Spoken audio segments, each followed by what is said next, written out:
Video देखें, इसके बाद हम इस पर तफसील से बात करेंगे और अपना एनालिसिस भी देंगे। लेकिन से बात करेंगे रोमाना, तो ऐसा लगेगा जैसे कि इंडिया की टीम कोई मैच हार ही नहीं सकती है। मैं आ रही हूं आपके पास, जरा सा दर्शकों को ये बता दें, क्योंकि आपने यहां पर बात की है भाई पावर प्ले में साउथ अफ्रीका का। आप देखिए ना, उन्होंने शुरुआती 6 ओवर में 41 रन बनाए थे 3 विकेट के नुकसान पर, और उसके बाद 7 से लेकर 16 ओवर के बीच ये जो मिडिल वाले ओवर थे, इसमें साउथ अफ्रीका ने 111 रन जोड़े 2 विकेट के नुकसान पर, और यहां टीम इंडिया जो है वो पूरी की पूरी 111 रन पर ही सिमट गई। तो ये तो फासला साफ तौर पर नजर आ रहा है ना। अब जरा भारत सेमीफाइनल में कैसे पहुंचेगा, जिस बात का जिक्र अभी रवीश कर रहे थे, ये समझ लीजिए जरा। जिम्बाब्वे वेस्ट इंडीज से अगले 2 मैचेस हैं, दोनों मैच जीते तब टीम इंडिया सेमीफाइनल में पहुंचेगी, दोनों को हराना हो। और साथ ही साथ भारत को अपना रन रेट सुधारना होगा। भैया आज बड़ी हार मिल गई है हमको, 76 रन से हम हारे। साथ ही दूसरों की जीत पर भी काफी कुछ निर्भर करेगा टीम इंडिया का सेमीफाइनल में पहुंचना। अगर कोई मुकाबला धुल जाता है, वॉश आउट हो जाता है, तो मतलब बहुत से यहां पर वो कहते हैं ना कॉम्बिनेशन परम्यूटेशंस ऐसे हैं। कुल मिलाकर इस वक्त टीम इंडिया एक मुश्किल स्थिति में फंस गई है इस बड़ी हार के बाद। क्या भाई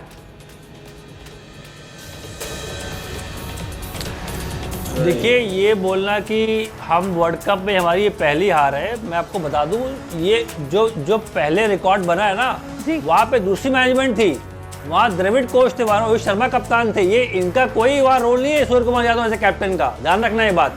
जो आप जो रिकॉर्ड की बात लोग यहाँ कर रहे हैं ना, वो रिकॉर्ड तो किसी और ने बनाया था। यहाँ इनको मौका मिला है, यहाँ पे अक्षर पटेल को ड्रॉप कर रहे हो, जो आप कॉम्बिनेशन की बात कर रहे हैं ऊपर नीचे वहाँ पे हो रहा है, तो उनकी जो उपलब्धि है आप क्यों जोड़ लो भाई। वो तो रोहित शर्मा थे, वो तो राहुल द्रविड़ थे, उनके अंडर वो टर्म वर्ल्ड कप जीते हैं, ना कि गंभीर, ना कि सूर्य कुमार यादव, वो वहां नहीं थे। तो वहां उनकी कड़ी मत जोड़ो। मेरा मानना है, देखिए पैनिक करना चाहिए। जो बल्लेबाज आउट ऑफ फॉर्म है आप उनको ब्रेक दो। ये वर्ल्ड कप का मैच है, बायलैटरल नहीं है। ये बायलैटरल नहीं कि आप ना चलो कोई बात नहीं खेलते रहो। वर्ल्ड कप और डू और डाई मैच चल रहा है। यहाँ पे कोई जो अच्छे प्लेयर फॉर्म में नहीं है, अभिषेक शर्मा फॉर्म में नहीं है, ठीक है, आपने 3 मैच देखा, चौथा भी देख लिया, अब आराम दो। एक दाएं के बल्लेबाज को टीम में लेके आओ, बहुत सारे देखिए टॉप भाई। मेरी बात सुन लो, मेरी बात सुन लो, मेरी बात सुन लो, कोशिश कर रहा हूँ, एक चीज पूछने की कोशिश कर रहा हूँ मैं सिर्फ एक चीज पूछने की कोशिश कर रहा हूँ। क्या भाई आप कह रहे हो कि पैनिक बटन दबाना चाहिए, ठीक है, मैं मान लेता हूँ पैनिक बटन दबा रहे हैं अगर आप कह रहे हो तो, लेकिन दबाने से होगा क्या? क्योंकि आपके पास सिर्फ एक बल्लेबाज है और उस बल्लेबाज का नाम है संजू सैमसन, जिसका फॉर्म इन सब से और भी ज्यादा खराब है। तो आप इनमें से कौन से बैट्समैन को बिठाएंगे, किसको खिलाएंगे, कहां खिलाएंगे अगर हम बल्लेबाजों की बात करें तो?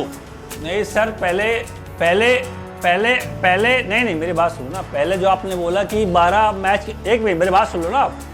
आपने जो बोला कि 12 मैच के बाद इंडिया हारी है, 12 मैच में ये सूर्य कुमार नहीं थे वहां पे कप्तान, कोई और टीम रन कर रहा था, किसी और का प्लान था, 6 प्रॉपर गेंदबाज थे उनके पास। वही मैं तो बात कर रहा हूं आपसे, यहाँ पे टीम नहीं बनी ठीक से।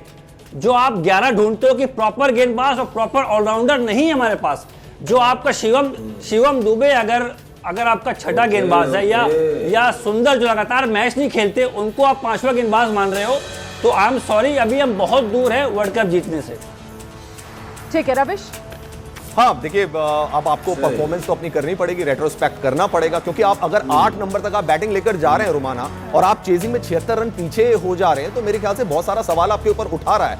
8 नंबर तक बैटिंग का फिर क्या फायदा है? और आपने जो चेंजेस किया, वॉशिंगटन सुंदर को लाए, पावर प्ले में आपने उनसे गेंदबाजी नहीं कराई, फिर 2 ओवर कराए, बैटिंग ऑर्डर में प्रमोट किया, फिर कुछ नहीं किया उन्होंने। उससे बड़े तो अक्षर पटेल रहते, और कई बार हाथ पे गेंद दी, वो खुश हो गए। मतलब उन्होंने पहले ही अपना जो ओवर उन्होंने किया उसमें उन्होंने रन लुटा दिए। उसके बाद हैरानी इस बात को लेकर हो रही थी कि शिवम दुबे आपके पास ट्राइड एंड टेस्टेड है, आप शिवम दुबे से पहले वॉशिंगटन सुंदर को उतार रहे हो, और हालत देखो आप, शिवम दुबे तो फिर भी आखिर तक टिके रहे, और बाकी ये जो वॉशिंगटन सुंदर है वो 11 पर वापस लौट गए, हार्दिक पांड्या 18, रिंकू सिंह 0। बहुत आराम से सरेंडर हुआ है रोमाना, बहुत आराम से सरेंडर किया। मैंने आपसे कहा ना, जब 5वां विकेट गिर गया था सूर्य कुमार यादव, उसके बाद सरेंडर ही था। रन रेट बहुत हाई था, आपने वहां तक पहुंचना नहीं था, फिर बस औपचारिकता हो रही थी। किसी के जहन में प्लान बी भी नहीं था कि हम कम से कम पूरे 20 ओवर तो खेलें और ज्यादा क्लोज जाने की कोशिश करें, 188 के 160 170 तक जाने की कोशिश तो करें। वो प्लान भी आपने इंप्लीमेंट ही नहीं किया, आपने सीधे सरेंडर ही कर दिया। फिर ये नेट रन रेट के बारे में मुझे जानकारी मिल रही है। देखिए टीम इंडिया का नेट रन रेट कहां पहुंच गया है, वो माइनस में चला गया।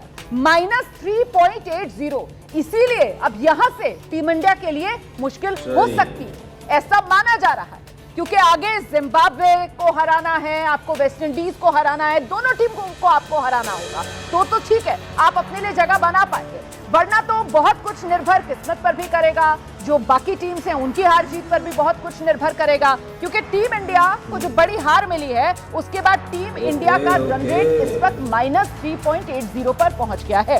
कैफ भाई, अब यहां से बहुत बदलाव की जरूरत है। सबसे पहले तो मुझे लगता है वो टेम्पलेट जिसको लेकर बार बार बात की जाती है, शायद वो टेम्पलेट उस टीम के लिए सही थी जिसकी कप्तानी रोहित शर्मा करते थे या जिसका मैनेजमेंट बिल्कुल अलग था।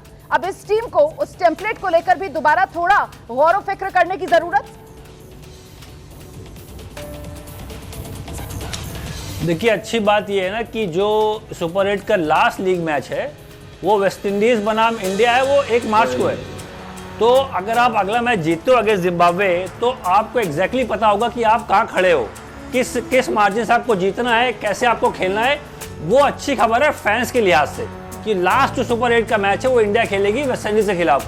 तो वहाँ पे मैं देख रहा हूँ, चलो ठीक है, जिम्बाब्वे को हराओ और उनको हरा के आप क्वालिफाई करना चाहोगे, पर जो खामियां हैं, जो गलतियां हैं, वहाँ कवर अप करना पड़ेगा ना। देखिए, आपका जो विनिंग कॉम्बिनेशन है आप ढूंढो वहाँ पे कि आपके पास क्या, आपका शिवम दुबे छठे गेंदबाज हैं, क्या वो आपके सुंदर वो 5वें गेंदबाज हैं। मैं तो नहीं मानता हूँ उनको आपने, और जब वो सुंदर खेले तो सामने डिकॉक है या रिकल्टन है या सामने गेंदबाजी भी नहीं कराई।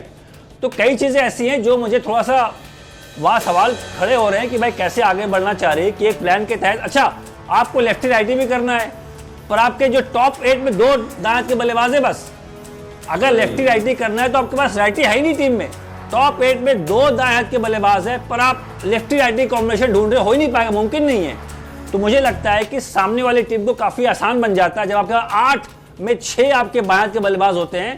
तो आप माकरम आगे बॉलिंग करें, माकरम कब डालते हैं नया बॉल बताओ ना आप, आगे ईशान किशन आउट होगा वहां पे, तो सामने वाली टीम को थोड़ा सा आसानी मिल जाती है ऐसी टीम के सामने प्लान करने के लिए। विवेक, देखिए, मैं बार बार ये कहूंगा कि हाँ, एक बहुत बड़ी हार है। और जब आप नेट रन रेट की बात कर रही हैं, नेट रन रेट बड़ा सिंपल होता है। जब आप पहला मैच खेल रहे हो और ये क्लीन स्लेट शुरू हो रहा है, ऐसा नहीं है कि हमने कैरी ओवर किया है पहले लीग मैचेस से, ये क्लीन स्लेट है, यहाँ से शुरुआत हो रही है। अगर साउथ अफ्रीका का रन रेट जीती है साउथ अफ्रीका, तो उसका रन रेट है 3.8, तो इंडिया हारी है साउथ अफ्रीका से, तो ऑटोमेटिकली इंडिया का रन रेट -3.8 है। जब मैच हारते हो तो आप माइनस में आते हो, जब आप मैच जीतते हो तो आप प्लस में आते हो। तो नेट रन रेट ऊपर नीचे हो जाएगा, कोई बहुत बड़ी बात नहीं हो। जैसे अभी कैफ ने कहा कि हम आखिरी मैच खेल रहे हैं, और ऐसे कई बार पहले हो चुका है, इंडिया के साथ भी हो चुका है। कैफ ने कहा कि वो टीम अलग है जो 12 मैच लगातार जीती है, लेकिन गौतम गंभीर के कोचिंग में, सूर्य कुमार यादव के कप्तानी में हमने बायलैटरल्स में भी वो डोमिनेशन दिखाया है। लगातार हमने वाइट बॉल पे T20 में इसी स्टाइल में, इसी ब्रांड में हमने मैच जीते हैं और 1 साइडेड जीते हैं। वो सिर्फ इसलिए क्योंकि सूर्य कुमार यादव की कप्तानी में T20 की 9 सीरीज हमने जीती, लगातार जीती है। तो वो किसने जीती है, वो क्रेडिट किसको जाता है? रोहित शर्मा को तो नहीं जाता ना, वो क्रेडिट तो अभिषेक शर्मा, सूर्य कुमार यादव, गौतम गंभीर को जाएगा ना।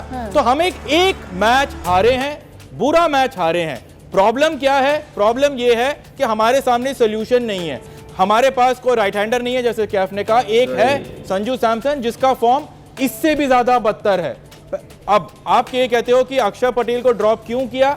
हाइंडसाइट पे हम कह सकते हैं एक कॉल टैक्टिकल लिया था, वो टैक्टिकल कॉल थोड़ा फेल हो गया, क्योंकि जो क्रिटिकल पार्ट था जब आप वॉशिंगटन सुंदर को बॉल डलवाते, उस टाइम पे डेवाल्ड ब्रेविस बहुत ही अच्छी तरीके से खेल रहे थे, and he is a right hander at the crease. तो उस टाइम पे आपको मौका नहीं मिला कि वॉशिंगटन सुंदर को आप बहुत ज्यादा यूज करें। कभी कभार क्रिकेट में ऐसा हो जाता है, and we all understand that. लेकिन हाँ, आपको पैनिक बटन दबा देना चाहिए? बिल्कुल नहीं। अगर आप पैनिक बटन दबाते हैं तो आप अगले मैच में खतरे में भी डालते हैं। हाँ जी दोस्तों, आपने ये वीडियो देखी है, आपको ये वीडियो कैसी लगी, आपका इनका एनालिसिस कैसे लगा, कमेंट्स में आपने मुझे बताना है। तो क्या पाकिस्तान सेमीफाइनल में पहुंच सकता है? आपकी क्या राय है? मेरा तो ख्याल है कि अगर आगे से मौसम ठीक रहा तो न्यूजीलैंड के मुकाबले में इंग्लैंड जो है ना, वो माठी टीम है स्पिन के अगेंस्ट। आपने अपनी राय का इजहार कमेंट्स में करना और चैनल को सब्सक्राइब भी कर लेना है। अल्लाह हाफ़िज़।